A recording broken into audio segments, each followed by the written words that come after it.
మన రక్షకుడు యేసుక్రీస్తు వారి అతి శ్రేష్టమైన నామమును బట్టి కర్మేల స్వర వీక్షకులందరికీ గణతంత్ర దినోత్సవ శుభాకాంక్షలు తెలియజేస్తున్నాను. దేవుని వాక్యాన్ని ఈ యొక్క సందర్భంలో మనము చదువుకుందాం. రోమాపత్రిక 8వ అధ్యాయము 20వ వచనాన్ని చదువుకుందాం. రోమాపత్రిక 8వ అధ్యాయము 20వ వచనం. మీ బైబిల్ గ్రంథాలు తెరచి చూడండి.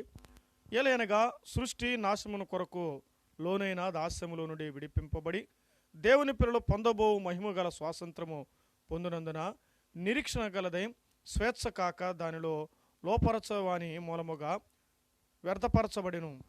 ప్రభు తన మాటలు మన వినికిడిలో దీవించబడునుగాక.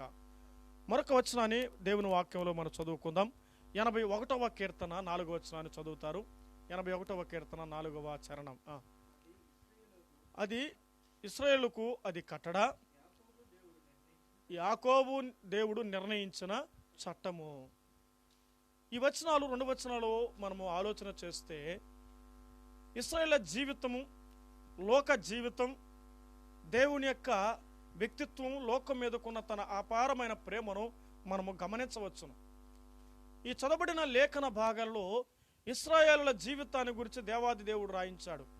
యాకోబు యొక్క దేవుడు అన్నాడు. ఇస్సాకు దేవుడు, అబ్రహాము దేవుడు, యాకోబు దేవుడిని మనము లేఖన గ్రంథంలో మనము గమనించవచ్చును. అయితే రోమాపత్రికలో మనం గమనించగా దాస్యముకు లోబడిన వారిన మాటలు మనం చూస్తూ ఉన్నాం. కీర్తన గ్రంథంలో చదివితే యాకోబు యొక్క దేవుని యొక్క కట్టడ వారికి నియమించినట్టుగా చూస్తూ ఉన్నాం. అలాగైతే దేవుని వాక్యములో మనము గమనించగా ఇశ్రాయేలు ప్రజల జీవితం ఎంతటి పరిస్థితుల గుండా ఉందో మనం ఆలోచించాలి. మరి గణతంత్ర దినోత్సవం అనగా నేడు మనము చూస్తూ ఉన్నాం. భారతదేశమంతా కూడా ఒక పండుగలలో భయంకరమైన పండుగని లోకం రకరకాల పండుగలు చేసుకుంటారు. సంతోషించే పండుగలు ఉన్నాయి, ఆనందించే పండుగలు ఉన్నాయి, తృప్తి చెందే పండుగలు ఉన్నాయి, సుఖభోగాలు అనుభవించే పండుగలు ఉన్నాయి.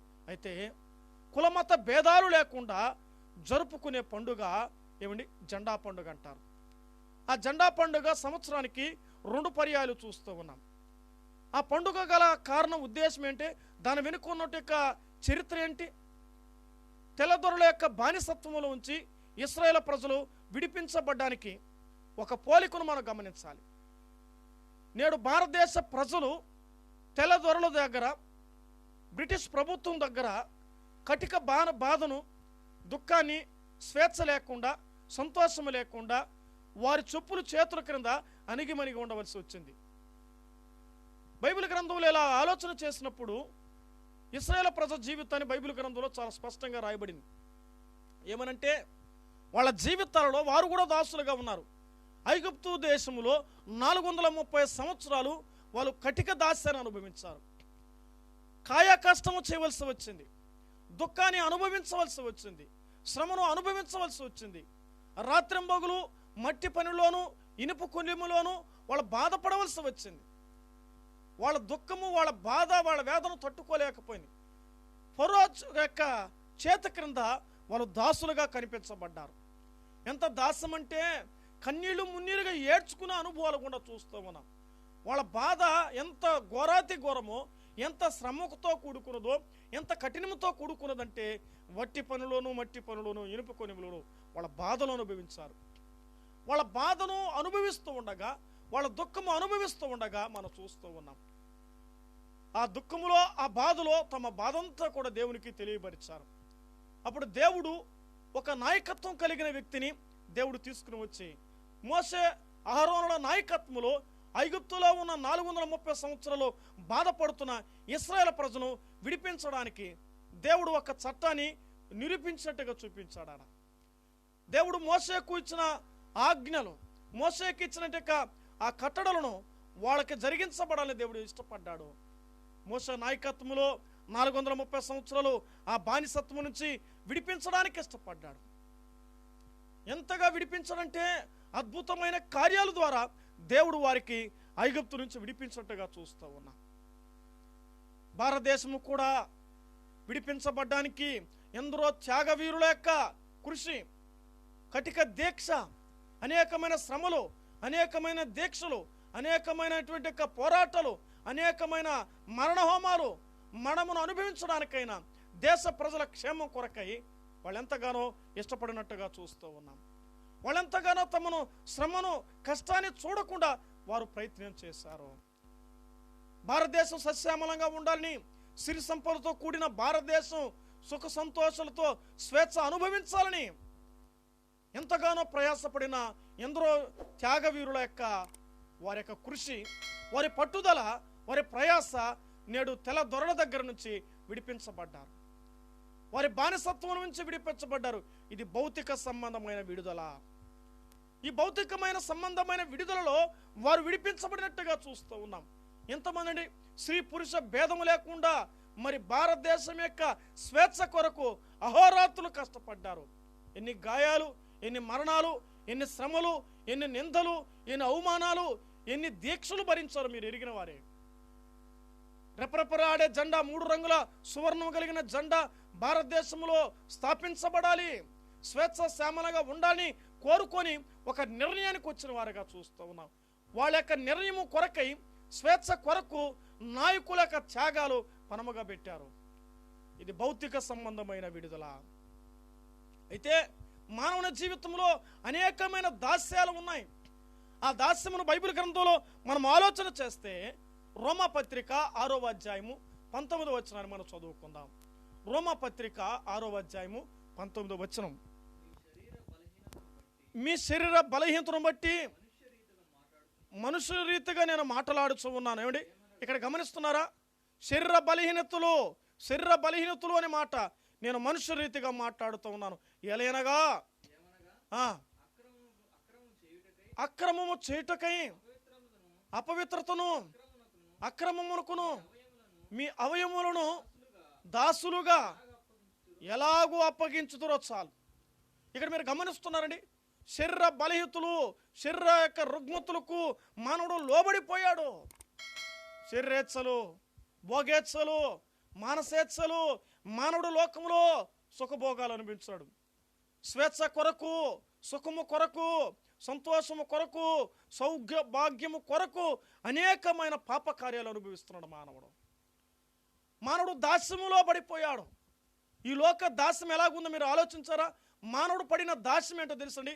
మనసు దాస్యముకి అప్పగించుకున్నది, శరీరము అనుభవిస్తున్నది, మనసు యొక్క కోరిక లేక ఇష్టము చొప్పున నెరవేరుస్తున్నట్టుగా చూస్తూ ఉన్నా. మానవుడు దాస్యము వేయవాటికి ఉన్నాడంటే మానవుడు ఇటు దేవునికి ఇటు లోకానికి దాసుడుగా ఉంటున్నాడు. లోకములో లోక పాపాలు, దేవుళ్ళ భక్తిగా ఉన్నట్టుగా నటిస్తూ ఉన్నాడు. ఎలాంటి వాడంటే మానవుడు ఒక వేషధారిగా జీవిస్తూ ఉన్నాడు. ఇంద్రధనుసు లాంటి వాడుగా ఉన్నాడు, పువ్వు లాంటి వాడుగా ఉన్నాడు మానవుడు. దేవుని వాక్యంలో మనం చూస్తూ ఉన్నాం. వేషధారి కలిగిన జీవితం చూస్తూ ఉన్నాం. మానవుడు దాసుడుగా ఉన్నట్టుగా చూస్తూ ఉన్నాం. పాపానికి దాసులుగా ఉన్నారు. ఈరోజు ఎక్కడ చూసిన పాపము ఏలుబడి చేస్తూ ఉన్నది. పాపము వాయు వరుస లేదు, కులమత భేదము లేదు, రంగు భేదము లేదు, మత భేదము లేదు. పాపము అనుభవిస్తూ ఉన్నాడు. స్వేచ్ఛ పాపాన్ని అనుభవిస్తూ ఉన్నాడు. స్వేచ్ఛ కోరిన మానవుడిగా తయారైపోతున్నాడు. పాపానికి దాసుడుగా ఉన్నాడు, శరీరేచ్ఛలకు దాసుడుగా ఉన్నాడని పరిశుద్ధ గ్రంథములు మనం చదువుతూ ఉన్నాం. ఇంకా మానవుని యొక్క జీవితం త్రాగుడుకు దాసుడుగా ఉన్నాడు, వ్యభిచారానికి దాసుడుగా ఉన్నాడు, ఆన్స్కి, గుట్కాకి, పాన్పరాకులకు, బీడీలకు, మరి సిగరెట్లకు దాసుడుగా ఉన్నాడు. స్త్రీకి దాసోహముడైపోతున్నాడు. ఈరోజు మానవుడు స్వేచ్ఛ తెలుసండి. విందు, పొందు, మందు మానవుడు కావాలండి. ఎంత ఘోరం, ఎంత ఘోరం. పరిశుద్ధమైన జీవితం దేవుడిస్తే, యథార్థమైన జీవితం దేవుడిస్తే, నిష్కళంకమైన జీవితం దేవుడిస్తే మానవుడు అపవిత్రుడైపోతున్నాడు. లోక దాసము పాపాలతో ఉన్నది. ఎక్కడ చూసినా వాయు వరుసలేని పాపాలు అయిపోయినాయండి. పాపాలు ప్రోత్సహించేవారైపోయినారు. రహస్య పాపాలు, బహిర్గతమైన పాపాలు, అనేకమైన మరణ హోమాలు మానవుడి యొక్క జీవితం ఏలుబడి చేస్తున్నది. అందుకే మానవుడు దాసుడుగా మార్చబడ్డాడు. మానవుడు శాపంగా మార్చబడుతున్నాడు. తనకు తానే స్వేచ్ఛను కోరుకొని, తనకు తానే స్వేచ్ఛను ఇష్టపడి ఈరోజు మానవుడు కష్టమైపోతూ ఉన్నాడు. ఆలోచిస్తున్నారు ప్రియులారా? ఈ వాక్యం వింటున్న శ్రోతలారా మీరు ఆలోచన చేయండి. నువ్వు దేనికి దాసుడుగా ఉన్నావు? దేనికి దాసుడుగా ఉన్నావో ఆ దాస్యము జీవితం ఆలోచన చేయి. అందుకే దైవ గ్రంథాలు మనం చదువుతున్నాం. ఒకప్పుడు మీరు ఎలాగున్నట్టు పాపానికి దాసులైన చూస్తున్నాం. ఇశ్రాయేలు ప్రజల జీవితంలో ఐగుప్తు దేశములో వారు దాసులుగా ఉండగా దేవాది దేవుడు ప్రవక్తలను పంపించి, నాయకులను పంపించి దేవాది దేవుడు వారిని విడిపించడానికి ఇష్టపడ్డాడు. అందుకే దైవ గ్రంథంలో యోవేలు గ్రంథం 2:21 ఒక మాట మనం చదువుతాం. యోవేలు గ్రంథం 2:21, దేశమా భయపడక సంతోషించి గంతులు వేయము, యెహోవా గొప్ప కార్యములు చేసి ఉన్నాడు. ఇశ్రాయేలు ప్రజలకు నాయకత్వం ద్వారా దేవుడు గొప్ప కార్యాలు చేశాడు. ఈరోజు ఈ నీకు నాకు భారతదేశానికి గొప్ప కార్యం ఏమిటో ఎరిగారా మీరు? అదే విడిపించబడిన కార్యం, అదే నిర్ణయించబడిన కార్యం.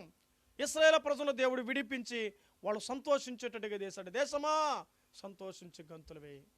దేవుని ద్వారా మానవుడికి సంతోషం ఉన్నది. దేవుడిని ద్వారా మానవుడికి గంతులు వేసే అనుభవం ఉన్నది. ఆలోచన చేయండి ప్రియులారా. శ్రోత్రాల మీరు వింటున్న వాక్యము ద్వారా మీరు ఆలోచన చేయండి. సంతోషము, సౌభాగ్యము, సమాధానము, సంతృప్తి దేవునిలో ఉన్నాయి.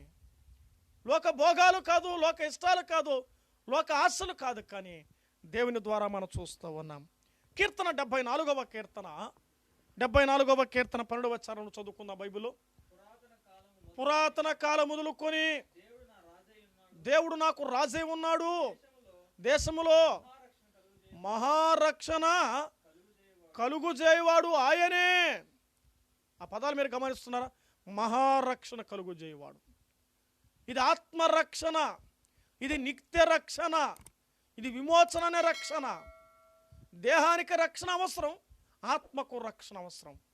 శరీరం అన్నైపోతుంది, శరీరం మట్టికెళ్ళిపోతుంది, ఆత్మ చావదు. ఇది నిత్యమైన విమోచన. ఈ విమోచన దేవుని వాక్యలో చూస్తూ ఉన్నాం. ఈ విమోచన కొరకే ప్రభు తన ప్రాణం పెట్టడానికి ఇష్టపడాడు, ఈ లోకానికి వచ్చాడు. ఆయనే రక్షణ కలుగు చేయవాడు. ఈ నామం వల్ల మనం రక్షణ పొందవాలి, కానీ భూమి మీద వేయబడిన నామములో రక్షణ పొందలేమన్నాడు దేవుడు. యేసు నామములో రక్షణ ఉన్నది, యేసు నామములో విడుదల ఉన్నది, యేసు నామములో విమోచన ఉన్నది. అందుకే పరలోక స్వాతంత్రము పొందడానికని బైబిల్ గ్రంథంలో చూస్తూ ఉన్నాం. ఆయన విడిపించిన వాడుగా ఉన్నాడు. పరలోక భాగ్యం పొందాలని, అసలు ఆ రక్షణ ఆత్మరక్షణ కలగకపోతే నిత్య నరకాగ్ని గుండం. అగ్ని ఆరదు, పురుగు చావదు, అక్కడ పండ్లు కొరుకుటూ, అక్కడ ఏడ్పులను, అనేక రకాలమైన ఆ భయంకరమైన వేదనలో నువ్వు సాగిపోవాల్సిందే. లోకములో భారతదేశానికి కొన్ని సంవత్సరాల క్రితమే విడుదల కలిగింది, కానీ ఆత్మకు నిత్య అగ్ని విడుదల కలగాలంటే యేసే మార్గమే ఉన్నాడు. ఇదిగో పరలోక స్వాస్యము పొందడానికి దేవుడు ఇష్టపడుతున్నాడు. ఆ యేసుక్రీస్తు రక్త ద్వారాల ద్వారా ప్రతి పాపాన్ని కడిగి పరిశుద్ధులుగా చేయబడుతుంటే ఆయన ద్వారా పరలోక యొక్క స్థానం, అదే నిత్య స్వాతంత్రము, అదే నిత్య విమోచన, ఆ రాజ్యానికి నేను పొందగలం. ఈ వాక్యాలు అంటున్న శ్రోతలారా మీరు ఆలోచన చేయండి.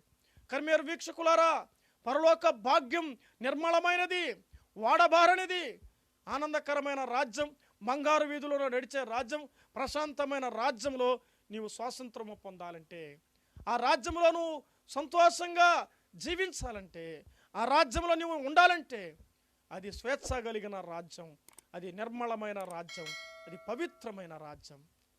ఆయన రక్షణ కలిగించడం ద్వారా పరలోక స్వాస్యము అనగా స్వతంత్రాన్ని పొందుకోగలిగావు. ఆ కుమారుని ద్వారా నీకు వచ్చిన భాగ్యం పరలోక స్వాతంత్రం. వింటున్న వారందరూ కూడా ఈ వాక్యాల ద్వారా మన హృదయాలను ప్రభువుకు అప్పగించుకుందాం. నిత్య రక్షణ కలిగించే వైపు చూద్దాం. దేవుడు తన వాక్యము ద్వారా నన్ను విడిపించిన దేవుడిని ఎరిగి ఆయన నమ్ముకొని పరలోక స్వాతంత్రాన్ని మనం సంపాదించుకుందాం. ప్రభు తన మాటలు మన వినికిడిలో దీవించునుగాక. ఆమేన్. మహాపరిశుడమైన ప్రేమగల మా తండ్రి, వాక్యము ద్వారా మీరు మమ్మల్ని సంధించారు. ఈ రిపబ్లిక్ డే దిన వివేచనలో నాయనా మాతో మీరు మాట్లాడిన ప్రతి మాటకై నీకు స్తోత్రాలు.